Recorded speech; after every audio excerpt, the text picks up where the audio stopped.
sempre tem as piadinhas, né? Você nasceu, seu pai que concebeu você, você é filho só do seu pai, tem mãe não.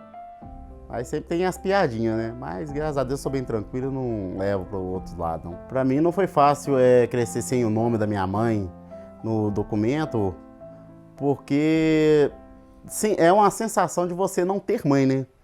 Porque toda vez que eu chegava em algum lugar e falava, mas não tem o nome de sua mãe aqui não, eles achavam que era um erro de digitação, né? Falei, não, mas não tem mesmo não, nenhum documento meu tem nome da minha mãe mesmo não. Só meu pai registrou só o nome dele. E aí você chegava num lugar, então sempre tinha esse incômodo, né, das pessoas perguntarem e você ter que ficar dando explicação, né? Queria ter eles no meu nome, com o meu nome, com a minha assinatura, Deus que nasceram, né?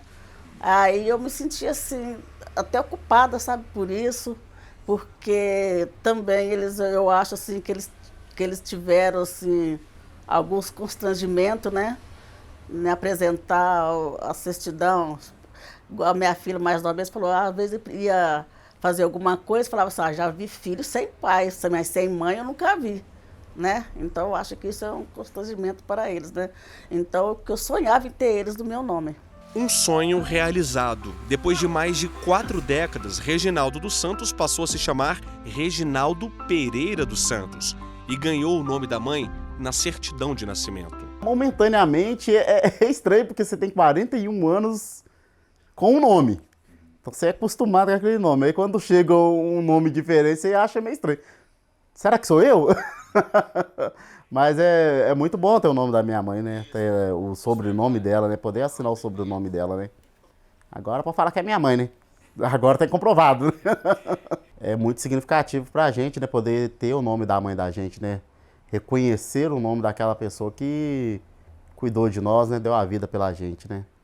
Então é muito gratificante isso. Estou muito feliz, né? Muito satisfeito por isso, de agora eles poderem carregar minha assinatura, né? Agora, eles vão falar, né? O que é que eles acharam, se foi bom para eles, que para mim foi ótimo.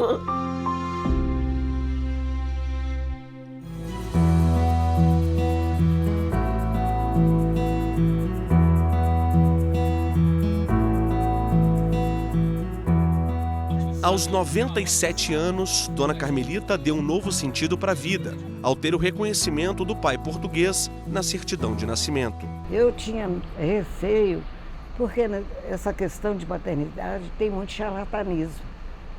Fala que não é e não é. E eu fiquei assim, com receio deles falarem, mais uma charlatã, né? Deles falaram. Por isso que eu falei, ó, não estou atrás de herança, nada, só atrás da minha procedência. Foi uma busca intensa. A família da idosa viajou para Carrancas, próximo a São João del Rei, onde ela foi criada. No município, descobriram 5 irmãos vivos. Aí foi feito o exame de DNA e Dona Carmelita teve a paternidade reconhecida com quase um século de vida. É um direito de todo filho, ter a paternidade. A paternidade é muito importante na vida de uma criança e de um adolescente. Pode ser de qualquer, mas é o pai. É como a mãe também, pode ser o que for, mas é a mãe. Ela teve uma procedência, teve o início, entendeu? Isso é muito importante. Lógico que a gente não conviveu, né, desde pequeno, mas a partir daquele momento parece que o DNA fala mais alto. Sabe aquela questão do DNA? É um trem assim impressionante. Porque quando você conversa com eles, você vê que tem muita coisa em comum, entendeu? Eles não são estranhos, entendeu? Porque parece, essa questão do DNA é muito forte. Eu falo com você que desde que eu fiz a constelação, eu percebi que a gente começou a remover, sabe? Essas energias, para que tudo viesse à tona. A história, as pessoas, entendeu? E eles também se sentiram mais à vontade também depois dessa história. Porque eles sabiam, mas também eles ficavam incomodados, porque quando que ia surgir essas irmãs? Quem era? Entendeu, né? Como é que elas eram? Entendeu? Como é que ia ser o comportamento delas? Fiquei feliz que meus filhos, minhas filhas e meus filhos, a minha prole do coração e genética tem raiz. Porque eu fui muito feliz e tudo, mas faltava a raiz. A raiz é a família, pode ser ela o que for, é a raiz. Isso é muito importante para a criança, para o adolescente, para a humanidade. Completou o que faltava. Ela sempre estava muito assim, nervosa, e agora é outra pessoa, viu? Tá calma, tranquila, entendeu, né? É feliz. O reconhecimento da paternidade é também uma questão de cidadania, né? A cidadania daquela criança, daquele adolescente é atingida, a subjetividade dele é atingida e ele tem que lidar, atravessar a adolescência e muitas vezes a vida, lidando com a ferida moral que ele carrega, né?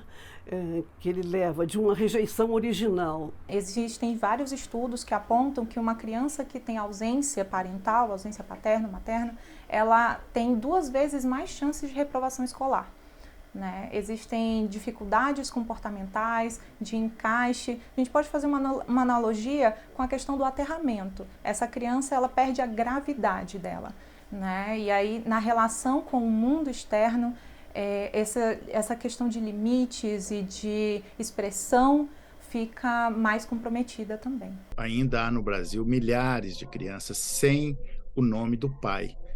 Raramente não tem o nome da mãe, mas a grande tragédia é a falta do nome do pai nas certidões de nascimento dessas crianças, dessas milhares de crianças no Brasil. Isso porque falta uma política pública séria no Brasil para buscar esse reconhecimento. No ano passado, quase 170 mil crianças foram registradas sem o nome do pai. O dado é da ARPEM Brasil, Associação Nacional dos Registradores de Pessoas Naturais. O dado nacional apresentado em 2022, ele segue uma tendência já de anos anteriores. Vemos que isso é um problema social no Brasil, onde a responsabilidade paterna, principalmente, tem deixado muito a desejar, e a divulgação desses números pela ARPEM, ela busca principalmente mostrar para a sociedade uma realidade que precisa ser encarada com políticas públicas, pelas autoridades, mas isso só demonstra que continuamos com esse problema no Brasil. Os números dos anos anteriores também são números desfavoráveis, e precisamos todos, de mãos dadas, trabalhar em prol disso, e a ARPEM tem cumprido e tem procurado cumprir com o seu papel. Nós precisamos construir o pai necessário, o pai que eu digo que é o pai imprescindível. O pai imprescindível é o pai cuidador, né? Provedor também, porque tem homem que bota a mão na cabeça. Porque querem que eu seja provedor. Mas a criança também precisa comer, precisa se vestir, precisa cuidar da saúde dela. Então, nessa sociedade, nós lutamos pelo SUS, mas nem sempre podemos contar com ele em todos os lugares. Então, quer dizer, realmente precisamos também do pai provedor. Mas o pai cuidador, o pai amoroso, o pai protetor, este é o pai imprescindível.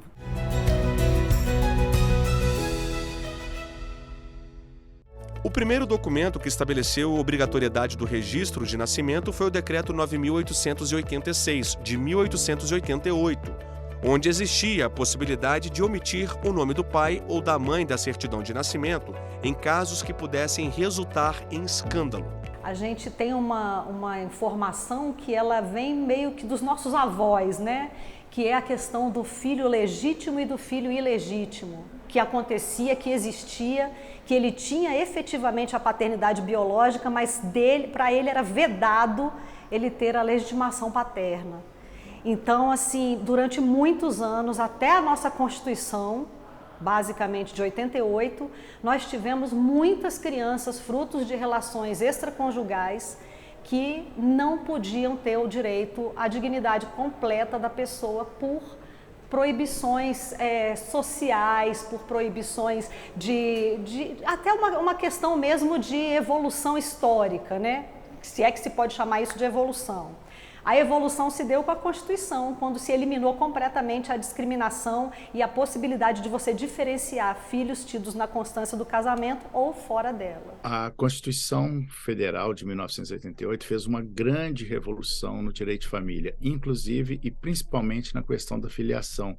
Ela disse que não existem mais filhos ilegítimos. Filho é filho, ponto. Todos os filhos são legítimos e, portanto, essa designação de filho ilegítimo, como até então era dita, não cabe mais, ela é discriminatória. A gente teve daí a Lei 8.560/92, especificamente a lei que hoje a gente conhece como Lei da Paternidade. Essa, então, regula completamente o procedimento que se deve seguir para alcançar o reconhecimento de crianças que não são reconhecidas voluntariamente pelo pai. E também aquelas que o pai quer reconhecer voluntariamente, mas que ele não foi no ato ao cartório. Então, essa lei veio regulamentar especificamente todos os passos que se tem para a gente alcançar o direito à paternidade legal.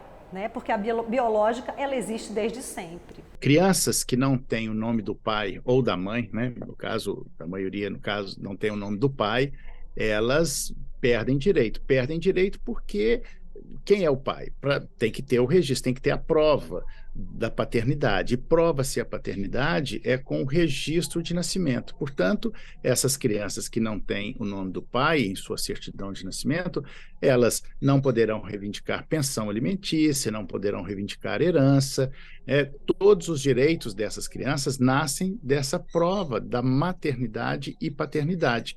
Desde 2015, as mulheres ganharam o direito de registrar o nascimento do filho, o que antes só era feito pelo pai da criança. A mãe pode indicar o nome do pai e dar início a um processo de reconhecimento judicial de paternidade. O homem passa a ser considerado pela justiça como suposto pai. Ao falar suposto pai, você está minimizando o valor da palavra da mãe. A mãe sabe com quem, as mulheres sabem com quem elas fazem as crianças. Há alguns enganos, mas são pontos fora da curva. A maioria absoluta, as mulheres sabem com quem fazem as suas crianças. Né? Então, a justiça ficar dizendo suposto pai, ela está expressando o seu sexismo. Né?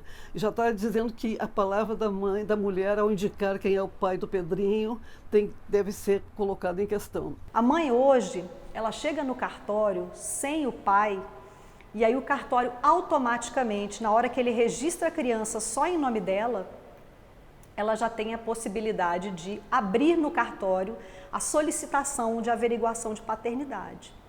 Então ela indica os dados daquele suposto pai, o cartório faz aquela declaração que a gente chama de declaração complementar e já manda para o juiz. E o juiz manda marca uma audiência para ouvir aquele pai. Então ele tem uma segunda oportunidade de reconhecer. Pode ser que ele vá e reconheça amigavelmente. Pode ser que ele vá e diga que tem dúvidas, mas que se uma vez comprovado que ele é pai, ele reconhece. É a maioria dos casos. E pode ser que ele não compareça ou se negue até o final.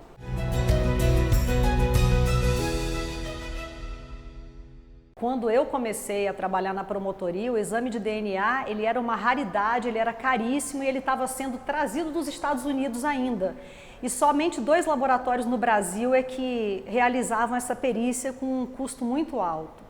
Hoje em dia, a gente tem não só o exame de DNA acessível na maioria das cidades, muitos laboratórios já fazem a perícia de perfil genético para fins de estabelecimento de paternidade, mas também num preço muito mais acessível, e ela é uma prova fundamental nas ações de investigação de paternidade.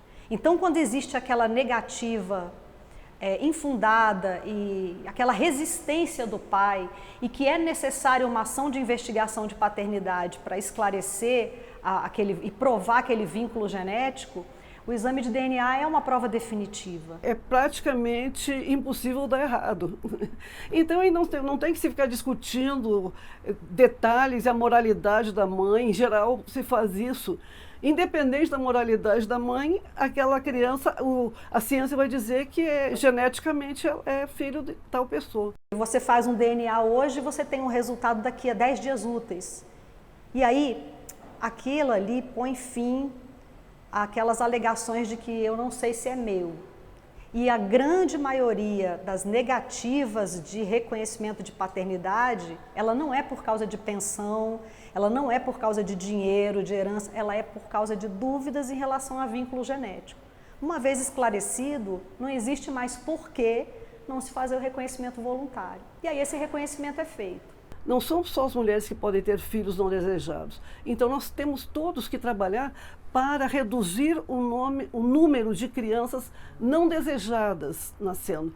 Acho que nós teremos uma sociedade muito melhor, muito mais feliz, à medida que os nascimentos foram de crianças desejadas por mulheres e homens. A pessoa que está respondendo a um processo de investigação de paternidade, ela se nega ou ela foge até o último minuto daquele reconhecimento. Ela não colabora em nenhum momento para tentar esclarecer aquele vínculo. Ela tem à sua disposição um exame de DNA que muitas vezes pode até ser gratuito. Tem vários locais que fazem gratuitamente. Aqui em Brasília a gente tem o DNA forense. E mesmo assim, injustificadamente, ela se nega a fornecer material para tirar a dúvida se é pai ou não, a lei já diz que naqueles casos o juiz pode aplicar a presunção. Por quê? A lacuna que existia há anos atrás, na época dos nossos avós, quanto à questão da ilegitimidade, ela hoje em dia acabou porque hoje existe um princípio mais importante, que é o da dignidade da pessoa. Assim como acontece nas situações de quando um pai que é demandado judicialmente numa ação de investigação de parentalidade e que a sua recusa ela importa em presunção da parentalidade, a mesma estrutura se aplica quando uma mulher que é demandada numa ação de parentalidade venha se recusar. Por quê? Embora a gente tenha uma visibilidade social muito maior de situações quando envolvem o homem, porque é aquilo que é mais reiterado nas varas de família, quando uma mulher que é demandada numa ação de investigação de parentalidade, ela se recusa, a gente também tem a presunção jurídica dessa maternidade.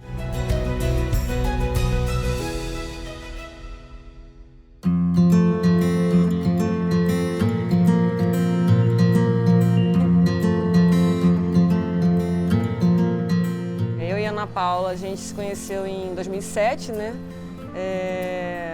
A Ana Paula já tinha o Matheus, com 3 para 4 anos, né? E a gente, assim, eu não esperava que ela tivesse ter um filho. Quando eu descobri, foi pela internet, tinha uma rede social, e aí eu falei, nossa, que inusitado e tudo mais. E aí foi muito difícil, porque eu não tinha, né? Habilidade zero com criança. Exatamente, paciência inicial, tato zero. Então, assim, imagino que para ele foi muito pior que para mim, né? A primeira lembrança, assim, que eu tenho com a Camila foi o dia que eu tinha um disco de um filme que eu gostava muito. E aí a Camila, acho que deixou o disco cair, o disco quebrou. Eu lembro que eu fiquei muito chateado com ela, assim. E ela falou, não, a gente vai comprar outra. Eu, não, então tá bom. Acho que é a primeira lembrança assim, que eu tenho com ela. A gente não conseguiu criar essa construção de ele me chamar de mãe e eu de filho. Não, assim, a gente se fala com os outros, né? Mas assim, entre a gente não, né? Mas assim, de toda forma, assim, não tem nenhuma dúvida de que essa construção foi ao longo dos anos. Ele me ensinou tanto sobre a maternidade, sobre ser mãe, e, né? Essa relação que a gente, depois de tantos anos, de 10 anos, a gente decidiu ter um filho, né, assim, planejado e tal, nosso, e veio a Laura. E que se não fosse o Matheus, de fato, nessa caminhada, isso não seria possível. Laura nasceu por meio de reprodução assistida, com o método ROPA, que significa recepção de óvulos da parceira, que permite a participação das duas mulheres em todo o processo de gestação. Camila foi a doadora de óvulos e Ana Paula deu luz a Laura. São duas mães. Nunca teve, Matheus é irmão, enfim, nunca a gente tentou esconder dela nada de diferente do que é a fato, a realidade, né? A Camila foi a pessoa que também cuidou de mim, então para mim ela já é minha mãe. Não vai ser um documento legal que vai alterar isso, que vai mudar esse fato. Mas juridicamente falando, eu acho que tem uma vontade, tem um desejo sobre isso. Esse reconhecimento da maternidade ou paternidade socioafetiva de forma espontânea pode ser realizada inclusive em cartório. com a resolução 63 do CNJ de 2017, que foi adaptada e melhorada com a resolução 83 do CNJ em 2019, trouxe então assim, essa possibilidade de realização em cartório e traz alguns requisitos, como por exemplo, o interessado ser maior de 18 anos, a diferença de idade entre o interessado e o filho ser de 16 anos, não ter aquela consanguinidade como ascendente ou irmão, mas isso tudo é igualmente relacionado à questão da adoção também, né? E se pede também a comprovação dessa afetividade, ou seja, por uma certidão de casamento ou união estável com a mãe ou o pai biológico, fotos, algum registro na escola que aquela mãe ou pai socioafetivo também participa da escola. Então tem várias formas de se fazer isso. Não é só o papel, ele está fazendo uma comprovação do que de fato acontece e está fazendo literalmente o registro disso. Fica para a posteridade, né? Então, é realmente aquilo que a gente conversou de passado, presente e futuro. Esse futuro tem também significância e relevância tanto clínica quanto social. Esse fortalecimento emocional das pessoas que têm o reconhecimento e junto com ele vem o carinho, a socioafetividade, ele fortalece a autoestima. O mais importante não é o nome simplesmente no papel, é a autoestima que aquilo vai gerar naquela criança. É ela ter para quem ela se referir, para ela ter. Por isso que a gente fala muito, família é referência, seja a materna, seja a de duas mães, que as duas fazem papel de pai e mãe, que hoje em dia é uma nova realidade. A família homoafetiva é uma nova realidade. O interessado com o filho se dirige até o cartório de registro civil, que não necessariamente precisa de ser o cartório em que foi registrado, pode ser qualquer cartório de registro civil, e com a documentação, então, pede-se o registro. Sendo maior de idade, que é no caso dessa família, né, o Matheus já tem 19 anos, no caso, ele autoriza e aí ele e a Camila juntos podem fazer esse registro. Alguém que exerce a função de pai, a função de mãe, pode-se colocar o seu nome na certidão de nascimento da criança, mesmo ela já tendo um pai. Por isso, é possível o fenômeno já reconhecido pelo Supremo Tribunal Federal da multiparentalidade ou pluriparentalidade, ou seja, é possível, e isso já é uma realidade brasileira, que muitas crianças tenham em sua certidão de nascimento o nome de dois pais, uma mãe, dois pais, duas mães. Esse é um fenômeno tipicamente do direito brasileiro, que foi construído a partir de uma doutrina construída pelo Instituto Brasileiro de Direito de Família, o IBDFAM, né, com um grupo de juristas que pensou isso, e quem usou essa expressão, curiosamente, pela primeira vez, foi o hoje ministro Edson Fachin, na sua tese de doutoramento, em que ele usou essa expressão, paternidade socioafetiva. Isso veio cobrir uma lacuna que existia na legislação, que muitas vezes esses pais, né, afetivos, mães afetivas, viviam muitos anos já com essa criança, né, com toda a afetividade criada durante anos, e precisavam procurar o judiciário para entrar com a medida, uma ação de adoção. Com isso, agora não mais podem diretamente nos cartórios declarar essa paternidade ou essa maternidade afetiva, com alguns detalhes que são importantes, que ele tem que comprovar, logicamente, essa afetividade. Essa afetividade, ela é mensurada, ela é avaliada, o registrador civil tem essa competência para poder avaliar isso, e em caso de dúvida quanto à fraude, por exemplo, ele fará a negativa e enviará isso para que o judiciário possa melhor avaliar.